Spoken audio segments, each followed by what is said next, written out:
I'm Charlie Bright of Gold Derby, and today I'm speaking with Joseph Mateo, the director of the short animated film Blush, which is currently streaming on Apple TV Plus as part of our Meet the Experts panels for film animation. The first question I wanted to ask Joe is, what is the story behind this, behind how this short film came to be? Yeah, so it's based on a very personal story. I lost my wife from breast cancer like 4.5 years ago. Um, and that same night, I had a trouble breathing. I didn't know what was happening to me. It was really scary, um, and it was panic attack. I had to call a doctor friend of mine to tell me that, Joe, you're having a panic attack. And fortunately for me, when it happened, my girls were my two daughters, Joanne and Mina, were beside me. That kind of helped me go through it. And after that, I struggled to go back to work for like a few months, and I keep looking back to that moment where I realized that Marianne was my heir, my wife, who I lost, and my kids saved me. And I was just inspired to share this message of a way to one way to overcome a great loss is to surround yourself with people you love. And I was, it's and I then from then on I just started shaping the story in my head, and it kind of naturally like helped me to thinking about story again. I'm a storyboard artist, and it just kind of helped me think about what I do again. It was actually very therapeutic. So, how did you come up with the design for the alien in the movie? Because I thought that was really innovative to make it look almost basically like almost human.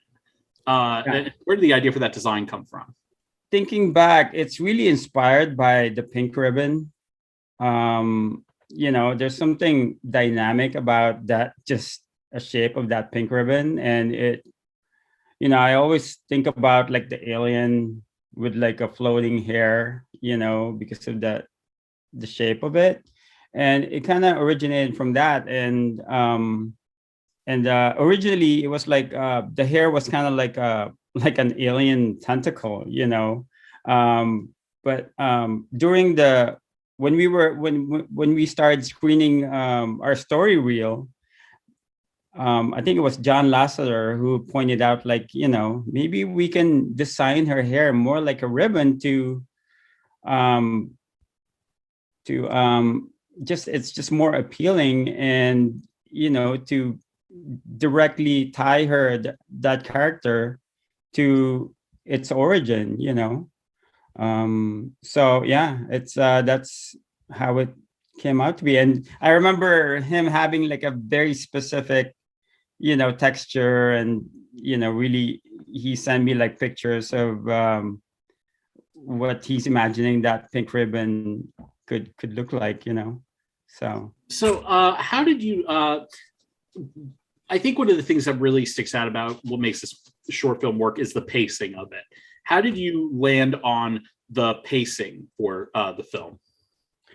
Yeah, just going back to, I've been doing story. So the challenge, I kind of know the challenge of like getting into shorts and the limited time that we have in doing a short format.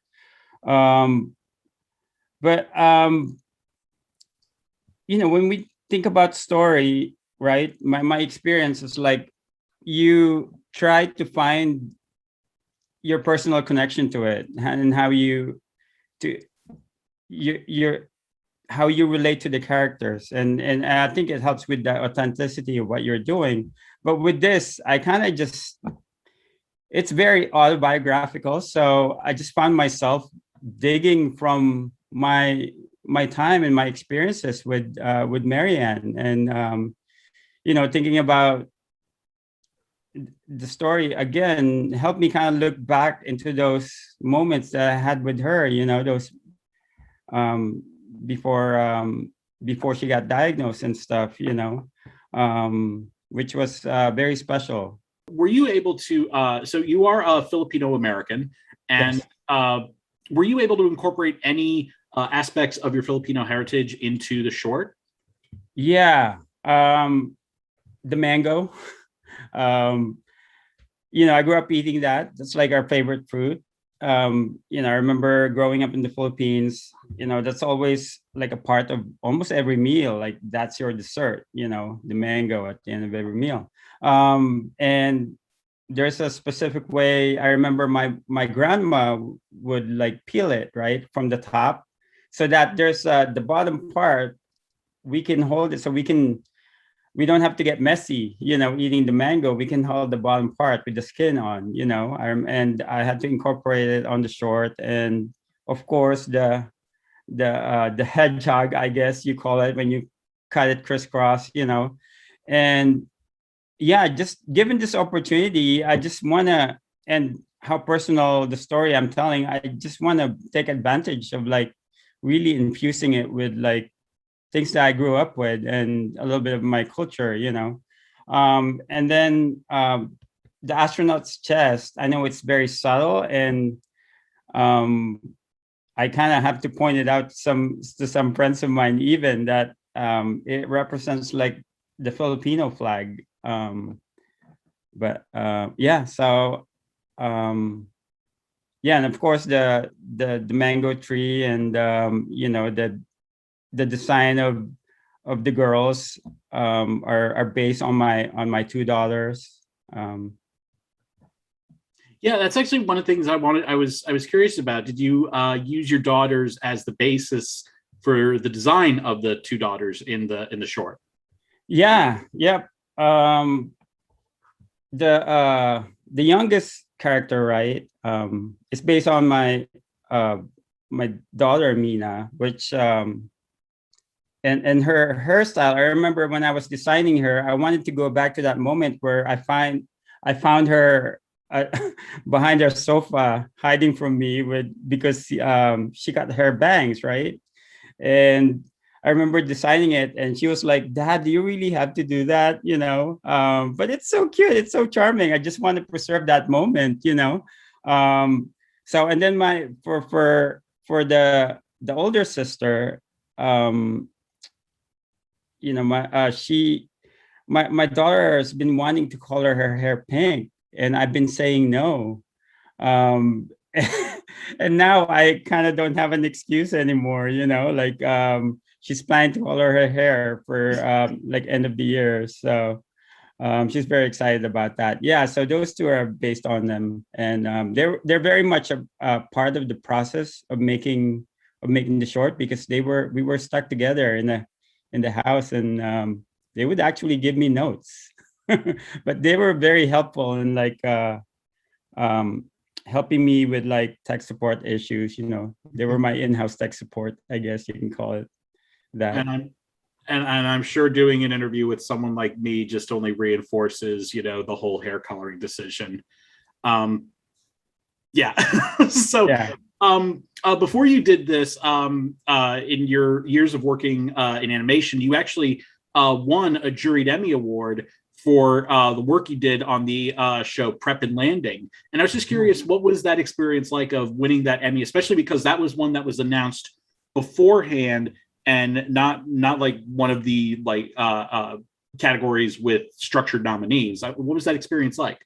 Yeah, it was just something so unexpected for me, because I didn't even know that they submitted, my director submitted my boards to the Emmy.